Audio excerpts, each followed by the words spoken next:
J'ai été confrontée à un cancer très agressif, puis ça n'avait pas été de la recherche, je ne serais pas là aujourd'hui. Il y a une vingtaine d'années, la forme de cancer que j'ai eue, on n'en survivait pas. Alors, je me suis sentie pas bien, puis j'avais l'impression que je faisais un infarctus. Mais en faisant les tests, en faisant un scan, ils se sont rendus compte que j'avais un cancer du foie. Je m'imaginais pas qu'à 31 ans, ma vie allait être chamboulée comme ça. Je me disais, une fois que la greffe est terminée, je peux me laver les mains, puis c'est terminé, je vais pouvoir passer à autre chose. Mais finalement, il y avait d'autres épreuves qui m'attendaient à ce moment-là. Puis je pense que c'est ce coup-là que j'ai trouvé le plus difficile.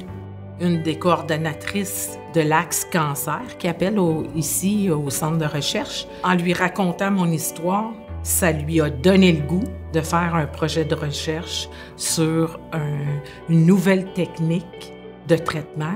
Patient partenaire est venu un petit peu avec ça, parce que je me suis dit, si je suis capable d'aider quelqu'un dans son processus, dans ses deuils, dans ses sacrifices, mais je vais pouvoir donner un peu de mon vécu ou de mon expertise patient. Puis c'est une façon de faire les choses qui amène la perspective de la vie avec la maladie. Je pense que c'est une opportunité de donner. On peut s'imaginer un peu que moi, je mise sur mon avenir puis d'avoir des meilleurs soins dans mon futur.